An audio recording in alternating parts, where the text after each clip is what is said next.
Em nome do Pai, do Filho e do Espírito Santo. Amém.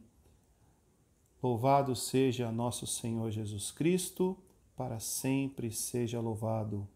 A paz de Jesus. Olá, meu irmão. Olá, minha irmã. Meu nome é Jefferson Carmo. Participo do Núcleo de Formação do Ministério de Pregação da Renovação Carismática Católica de Sorocaba.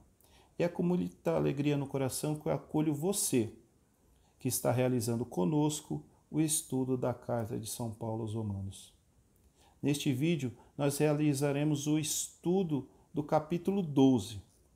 Falaremos sobre a exortação de Paulo às comunidades romanas, a diversidade de dons, o desafio dessa diversidade e, finalmente, as orientações diversas de Paulo à igreja. Então, eu convido você a pegar a sua Bíblia e abrir no capítulo 12, versículo 1. Antes, gostaria de citar como referência bibliográfica o livro Como Ler a Carta aos Romanos, de José Bortolini, da editora Paulus. Esse livro foi o que me ajudou, foi que eu utilizei como apoio para a realização desse estudo. Amém? Pois bem, continuemos então o estudo com a leitura do versículo 1. Exorto-vos, portanto, irmãos, pela misericórdia de Deus, a que ofereçais os vossos corpos como sacrifício vivo, santo e agradável a Deus. Este é o vosso culto espiritual. É interessante que Paulo inicia o texto com uma exortação. Mas eu pergunto para você, você sabe o que é uma exortação? Muitas pessoas, por desconhecimento, pensam que exortação em si significa uma repreensão, uma advertência, uma censura, até mesmo um puxão de orelha. O dicionário vem dizer que exortação nada mais é que um encorajamento, um estímulo, uma citação, uma incitação. Que diferença, não é verdade? Paulo tem a postura de um grande líder. Neste caso, um grande líder espiritual. No versículo 1, Paulo exorta, encoraja as comunidades para que elas ofereçam seus corpos como um sacrifício vivo, santo e agradável a Deus. Afirma que este é o vosso culto espiritual, não existe outro não. Este é o vosso culto espiritual. Para entender melhor essa afirmação de Paulo, teremos que compreender o que é um sacrifício vivo. O que é esse sacrifício vivo que nos faz realizar esse culto espiritual? No Antigo Testamento, o sacrifício de animais constituía uma forma de culto e comunhão com Deus. Podemos pegar várias passagens no Antigo Testamento que falam desses sacrifícios de animais. A vida, morte e ressurreição de nosso Senhor Jesus Cristo levou os primeiros cristãos a renovarem o pensamento quanto a essa forma de culto que era realizada anteriormente. Para Paulo, o novo culto que as comunidades prestam não passam pelo sacrifício de animais, muito pelo contrário, mas pelo sacrifício da própria vida, seguindo o exemplo de nosso Senhor Jesus Cristo.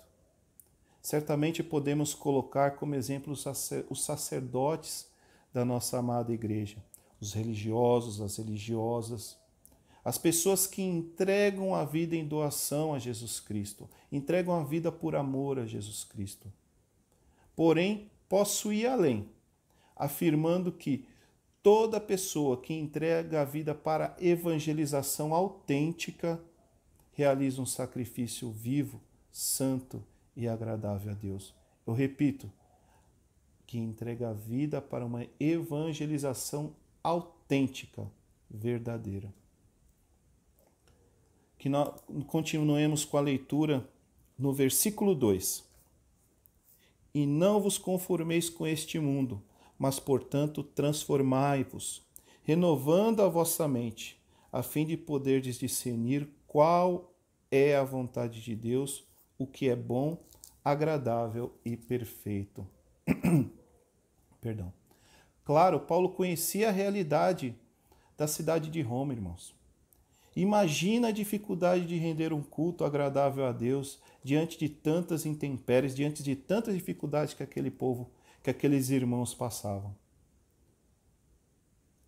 Diante de tantas dificuldades, paganismo, perseguições e tantas outras coisas que eles viviam, tantas outras dificuldades que eles viviam. Tendo essa ciência, Paulo coloca de maneira afirmativa: não vos conformeis com este mundo, mas transformai-vos renovando a vossa mente. Muda tudo aquilo que não é de Deus. Muda tudo aquilo que não é tudo aquilo que é passageiro, é tudo aquilo que não é eterno. Tenho certeza que em muitos momentos eles ficaram tentados a se acomodar diante da situação mundana a qual estavam inseridos. Não seria mais fácil para eles aceitarem a religião do império, o culto aos deuses pagãos, realizaram algum tipo de sincretismo religioso em troca de uma tranquilidade, em troca de um relaxamento da perseguição, por exemplo? Paulo vem dizer: não vos conformeis com este mundo. Não se molde. Não se molde. O caminho não era aceitar a forma do mundo. A palavra diz no Evangelho de São Mateus, capítulo 7.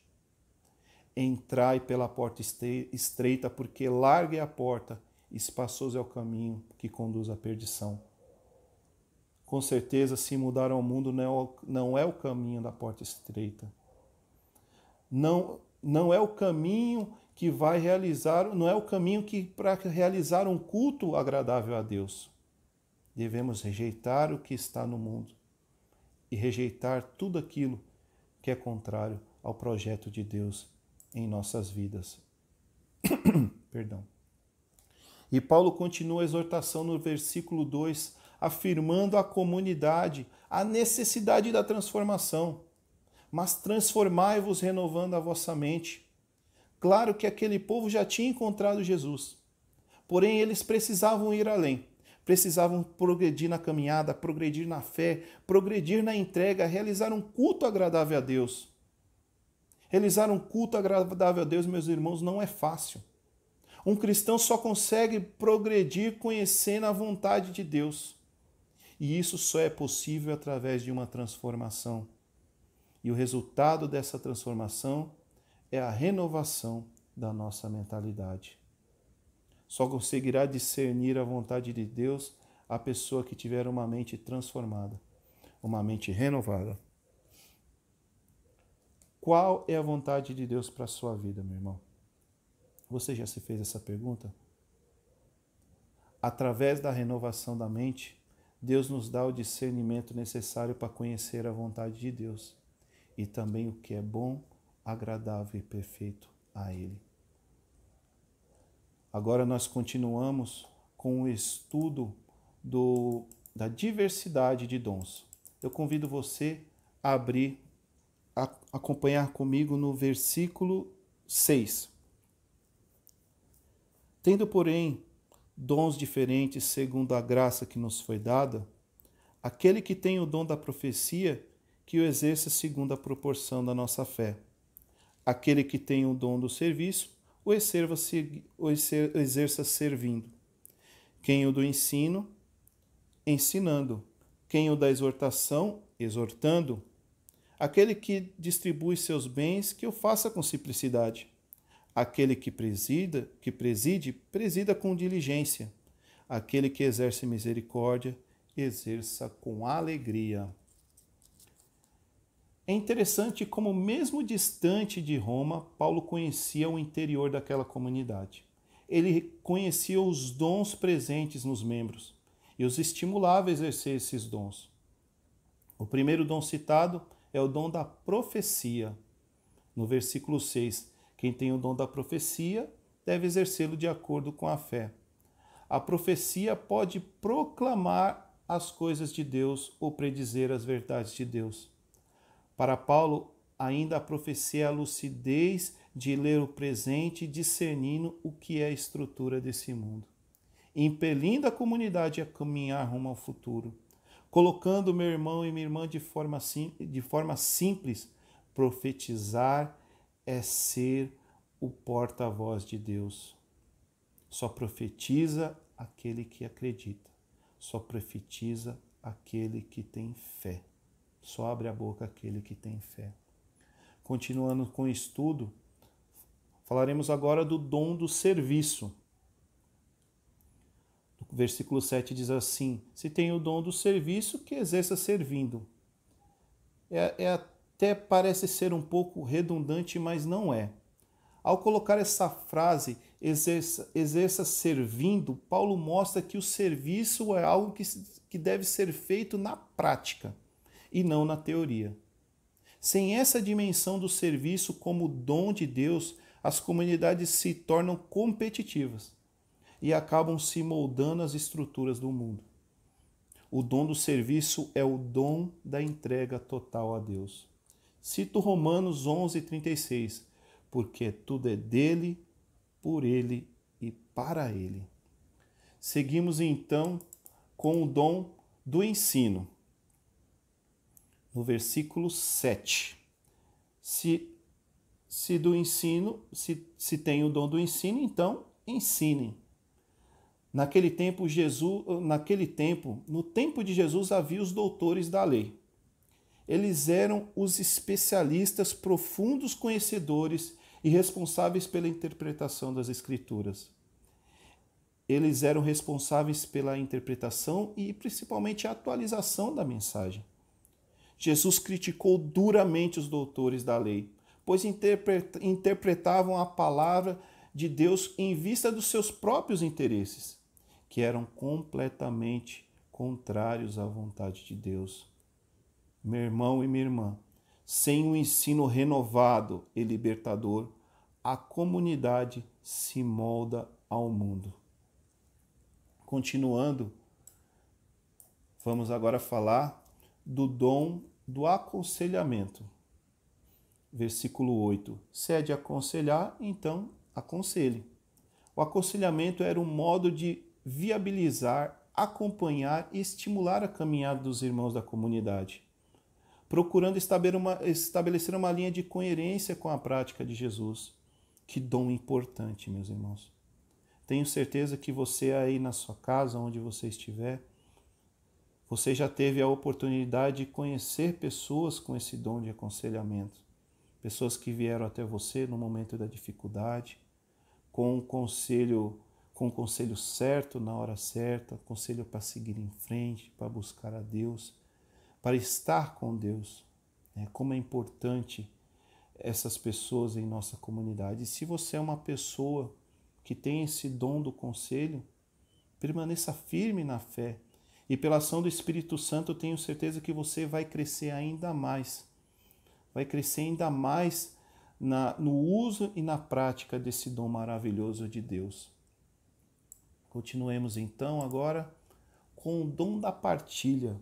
Se é de distribuir, se é de partilhar, faça-o com simplicidade. Meu irmão e minha irmã, partilhar é amar. Partilhar é dar sem esperar nada em troca. Como é difícil isso no mundo de hoje, não é verdade?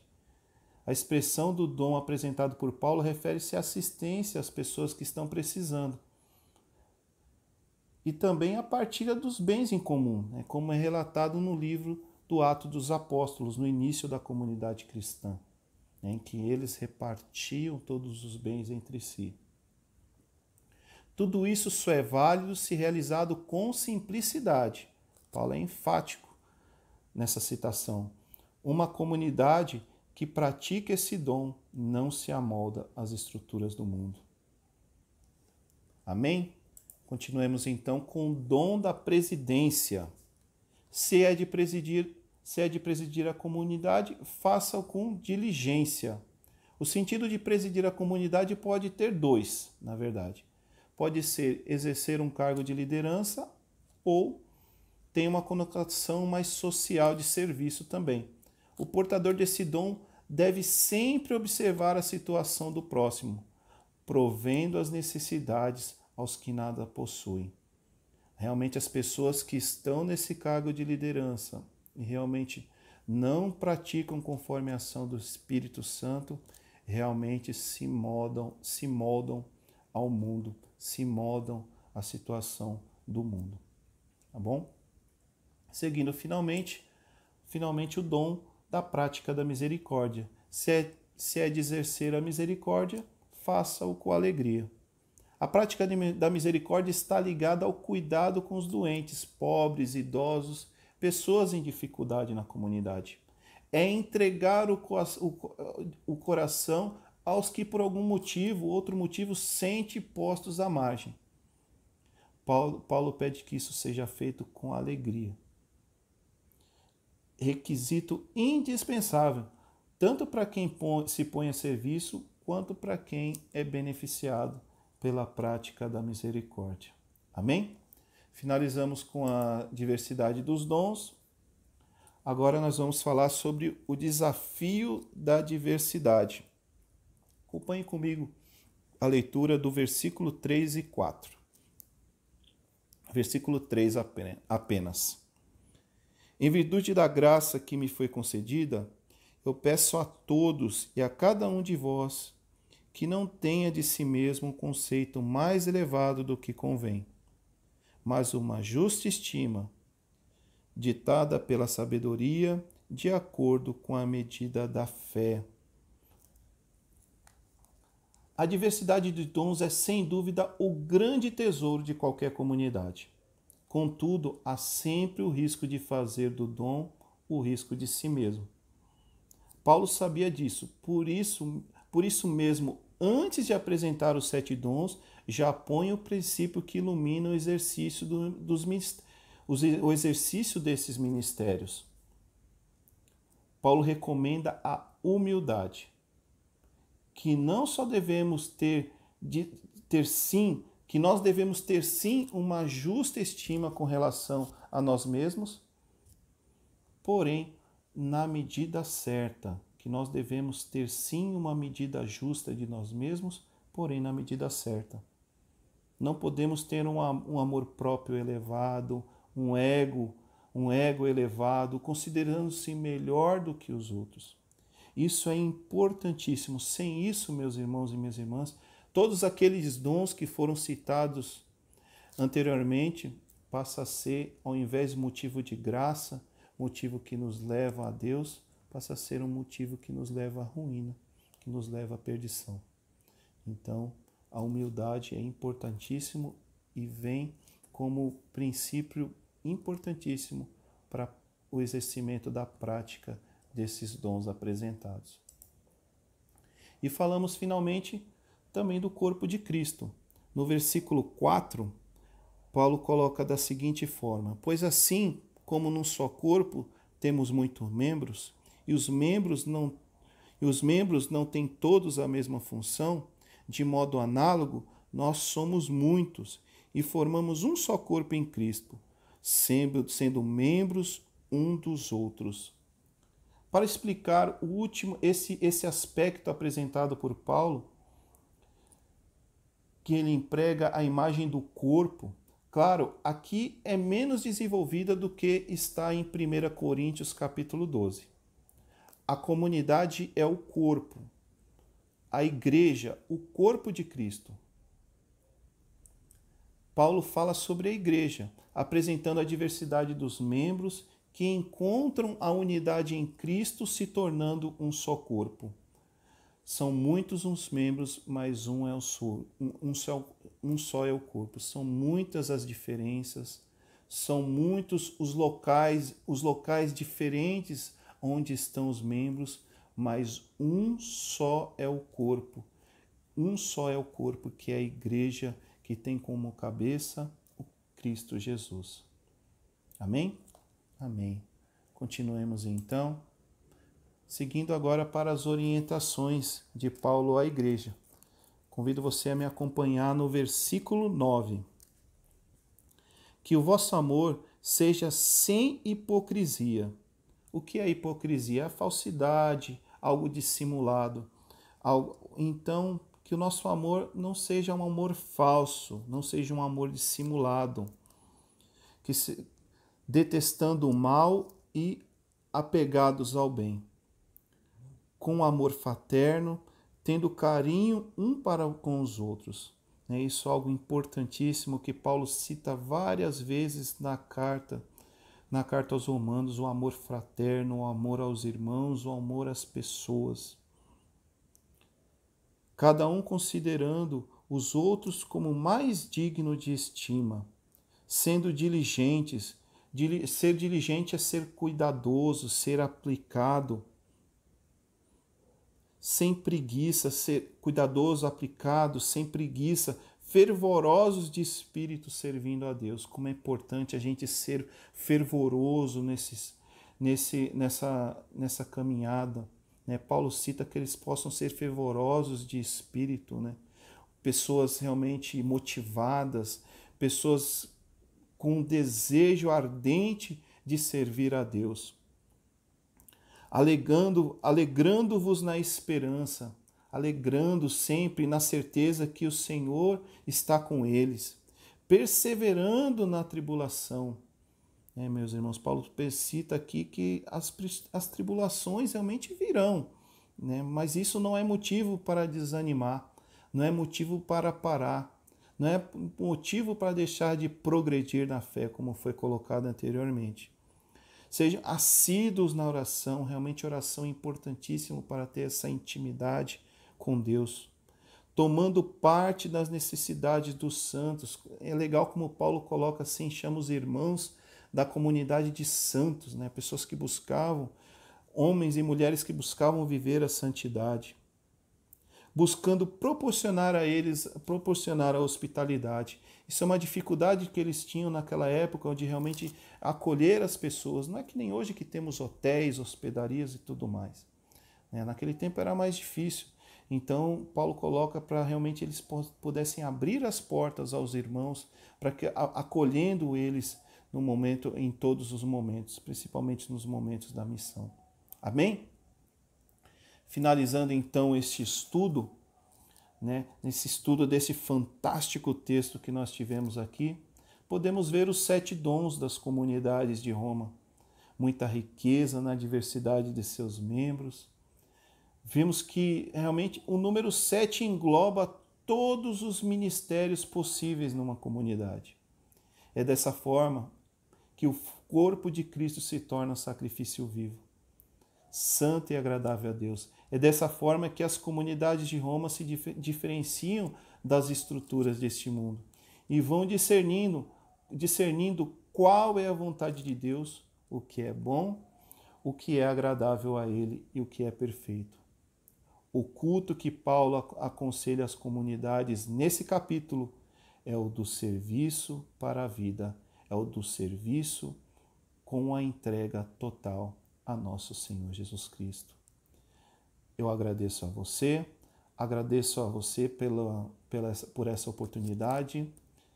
Louvado seja nosso Senhor Jesus Cristo, para sempre seja louvado, em nome do Pai, do Filho e do Espírito Santo. Amém. A paz de Jesus.